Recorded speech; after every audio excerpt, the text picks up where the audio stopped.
Try my deviled egg. This one's deviled ham. Castillo spilling the tea and straight up skeezing coming up. Yeah.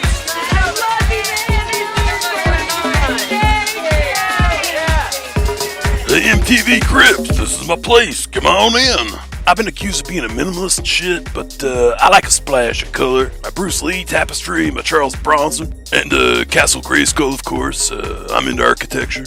This is my cousin Ann's gymnastics trophy. She was very proud of it, but she's a bitch, that's why I took it.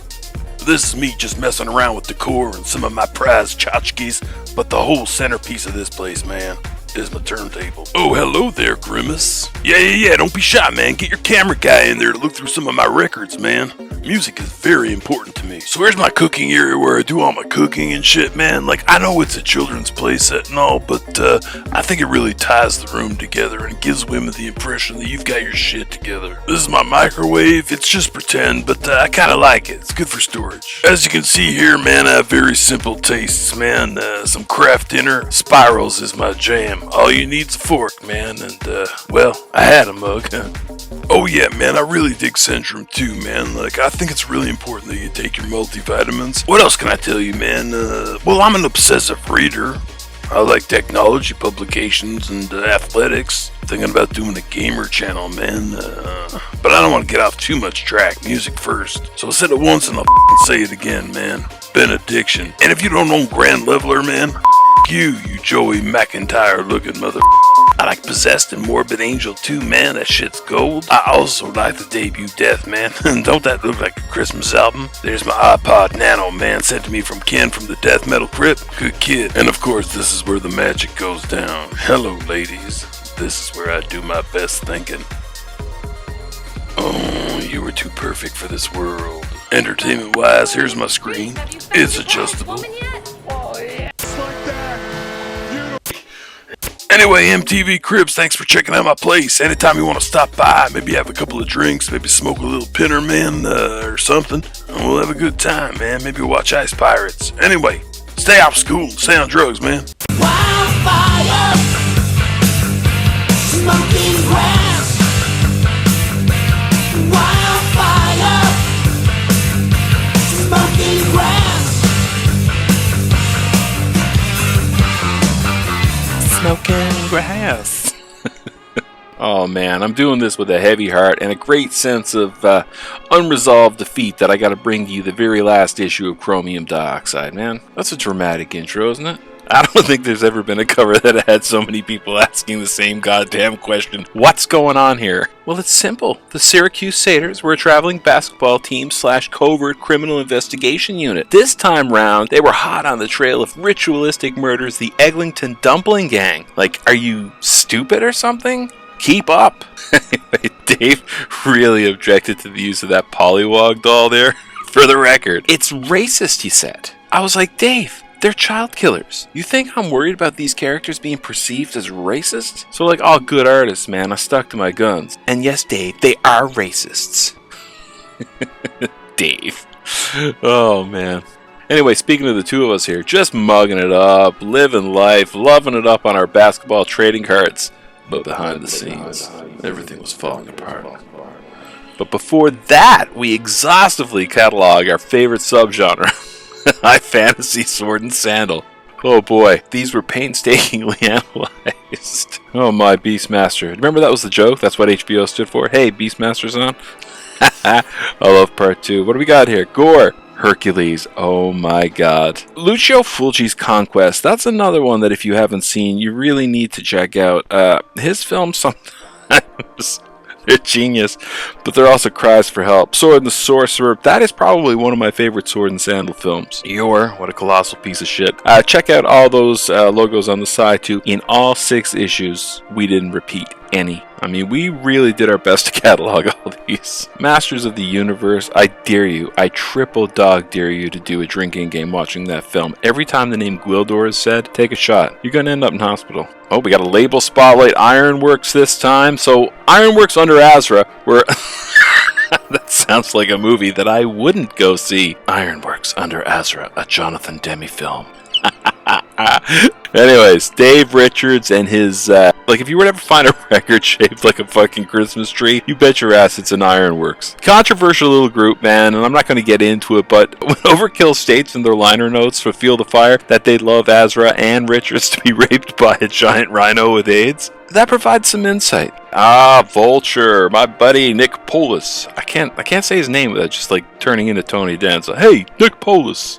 Anyway, he was flying high with Vulture here. I mean, shit, there's a lot been going on since this mag. Bat, he's now in Municipal Waste. We spent a lot of this interview talking about Survivor, Talon, Liege Lord, Gotham City. I love this guy. Another label spotlight here, Viper Records. That's so weird. I was talking to Metal Theologian and Eric Bauer about this the other day. Viper was kind of Toronto's answer to Montreal's Bonsai Records. Remember, instead of the speed metal swirl, they had that silver 100% pure metal. They were a subsidiary of Attic Records, but it was for their harsher brand of less commercialized metal. Razor, Thor, Paul Di'Anno's Battle Zone, Dagger. Not really the chud beacon that Bonsai was. Shitty album shitty album covers. Ethos, Skulden, MySpace 2014. I know you're not supposed to laugh at your own jokes, but some of these are too ridiculous not to. Anyway, my interview with Boss Tweed, holy shit. Poor old Donnie Hart, I think he got spooked when I was asking him Boss Tweed questions instead of Pantera. I don't know if he's used to that. Now, that was a band full of characters, man. Holy shit. Questionable artistic choices, too, but you just gotta love them, man. Some of you may remember them from that Iron Tyrants compilation. We spent most of the time talking about early Texas metal scene, as well as the early day rivalries between Pantera and Assassin. Who would have thought that? Dead Legends Series 3, man. This was my absolute favorite section to do, and it was kind of like the most heartbreaking one too. I can't believe that these guys are no longer with us. Look at this, Jeff Henneman, that one hurt. John Lord, Pete Steele, Robin King, Crosby, Roger Patterson, Clive Burr, Piggy. Oh god, it sucked. Okay, now here's where I'm going to lose some of you. Yeah, I'm a huge AOR fan, so be it. Guilty. I get made fun of all the time. But so is my cast of characters here. Brian from Municipal Waste, Jay from Cauldron, Blaze who wrote with the magazine, and myself. I know a lot of you out there secretly love this shit too. Give it up. Some of you even PM me and want to know, do I have any that I would recommend? Well, goddamn, man. Pause this, take a screen grab, and print it out, because there is some good shit here. Don Burns, the unreleased Riding Out the Storm 89. Any 38 Special fans here? Come on, man. Let me see some hands. No? Alright. Anyways. What do we got here? Another label spotlight. Devil's Records. Oh, man. As you know, I'm a huge French metal collector. Loves that. Anyway, I always thought this was a fantastic label. I think I pretty much have everything in my collection. Probably missing around 2 or 3. Brag. But anyway, the thing that I found most endearing about this label was the fact that Devil's Records, unlike most of their competition, didn't bother with licensing releases from other labels for the French market. They just dealt with domestic heavy metal. And I thought that was cool. Fuck you, it's heavy. Beefcake cheesecake posters. A lot of you may remember these posters. Absolute gold. My favorite probably is Love Those Hard Balls. She's got a baseball bat. So you see what she's doing there? And then the one there where this woman is like thrown on a pile of garbage bags. And in this awesome font it says, trashy. Look at this kid, man. He's just got his first Farrah poster. Boner High, USA. A fistful of metal drawing is nice. You know what? We've got to send a dog shit snowball to Metal Mickey, man, for shitting on that album. I'll get on that right now. Snow's starting to melt. Gotta be some good shit in there. That's what I'm saying. And look, for the ladies here, look at that guy with a Zorro Z on his undies. Oh, excuse me for my American audience out there. Z. When ZZ Top came to Canada, did we call them ZZ Top? What went wrong? Our Steam panel this time taking on Morbid Angel. So this was like 2011, so this was a particularly dark era for Morbid Angel because they just released that dumpster fire. Was it Illit Divinum Insanus? I can't even pronounce that shit. More Milk Carton Metal. Slut. If memory serves me correctly, that was Kronos' brother. Yeah, he was in it. Yeah, they were kind of crew-ish, kind of looked like Wrathchild. Oh yeah, and Bunker from Argentina. I think it's like $400. It doesn't matter, money is no object. Like, this needs to be in his collection. That chick with her smoky, clear Huxtable eyes. Let me see that. Get away. Oh man, this was cool. Total honor, man. This was Slimer's interview with Algie Ward from Tank. Do I really need to say that? Anyway, at the time, Tank was going through some shit. But we talked about Motorhead, his time with Bulldozer. That was fucking hilarious. Another label spotlight. Oh, Metal Enterprises. This one's for Johnny Bip Bop Boom, man. He does love fictitious bands. This is the height of metal exploitation. Germany's Metal Enterprises. What was it? Ingo Nowotny? I think in 85. Yeah, he started this. And he released a whole bunch of bullshit, like Ed Woodian style heavy metal bands that are notorious. Thrash Queen, Breakpoint, Fucker, Killer Fox Going Under. Just trash. This was Slimer's little article about reunion culture in metal. Sadly, in 2014, we also lost Harold Ramis. And I kind of tied it into that time when Eccentrics did that Ghostbusters album. He got sued to shit. Oh, right, and this was a comparison to the remake of Maniac to the old Joe Spinell one. Compare the two, see which one was better. I think you know the answer. Now, we got Tales from the Bin. Filthy's Exhumed Classics. Kane, Roberts, Damien, Ironhawk, Night Riders, Layout. Killer Fox, Orgasm of Death. That was the fake one. Midnight Malice. Chevy. Awesome Newfoundland band, man. You don't, St. Charles never really had a lot of heavy metal, but that was a great band. Oh, Megadeth Super Collider. I don't know about that one, Dave. Slimer's Final Judgment. Dave's doing Bone Sickness. Black Trip. Cool cover, cool album. Obliteration Killer. Surgical Steel had been out probably a year at that point. Druid, their demo. Sabbath 2013. Blaze was on board, man. Original Sin, Crisis, Steel Lover. Awesome. Oh, we got Professor Price Philip Steele doing another page filler. Jules LeRae for Celtic Frost. The McDonald Land Massacre that Coven did. God, that's depressing. Lee Aaron and We. That's a jump. Asphyx with the MS Bismarck. Right? Oh, this was another awesome, fun one. Dave and I get drunk sometimes and just, shoot the shit. And we'd always come up with these ideas. It's like, what if metal was mainstream and everyone else fucking loved it too? So that was the name of this article. Here you see Mantis on the Muppet Show. That was so much fun to draw. You got Crayola putting out a King Diamond face paint, and Burger King would be releasing their ultra popular drinking glass line with Steve Dawson from Saxon, Gonzo from Armored Saint, Cattle Mass, Messiah, the Great Cat. Luigi Mayorga? I think that's how you pronounce it, but I always loved him. He's my favorite in Suicidal Tendencies. I just can't pronounce his name properly. Well, we got Pez here. The Exalted Pile Driver. Beefcake the Mighty. Rob Wacko Hunter. Ballsack the Jaws of Death. And D.D. Fernie.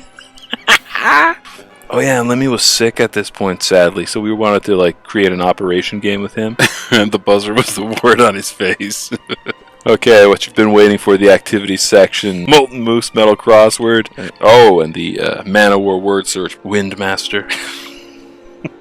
What is this? Also, please help Spinal Tap find their way to the stage at the Xanadu Star Theater in Cleveland. Motley Crue. We're asking you to match up the logos to the album. Oh, check it out. Look at me. There's my Motley Crue fan club page. There I am. Name the band mascot or iconography associated with the illustration below. The conclusion of our Sword and Sandal shit. Oh, Deathstalker 2. I'll have my revenge. And Deathstalker 2. Anyway, that's the end. Look at that cover. Oh my God, Bots Tweed, what were you thinking? Look at Lance there dressed as a Nazi. Last rites. Oh shit, it was the Cincinnati Satyrs, not the Syracuse. Getting my history mixed up. Anyway, there's our uses and abuses and our playlist at the time. Then we got Abyssal Winds. I actually have the comic done. It was supposed to be in the next issue, and it was about this group of dudes that actually were running a zine and they hated chromium dioxide. Wasn't meant to be, I suppose. There was an ad for Pinfinder General Ian Cauldron. That was his little side business. And then the Cauldron, live over Lee's VHS came out, and I did the cover for that. Advanced Demonology, which is still on the go. You should be checking that out. And Ryan Waits, Living Fast. He's bringing that back, and he and I have a little something planned soon. So I have a feeling something is going to be brought back from the dead very, very soon. And there was the new shirt that I had designed, and sadly it says Chromium Dioxide 7, Ruthless Sunsets. See you next issue, sooner than you think. How do you make God laugh, right? Anyways, there it is. To those of you that bought the magazine, from the bottom of my heart, and I can speak for Dave too, thank you so much. See you on the next one.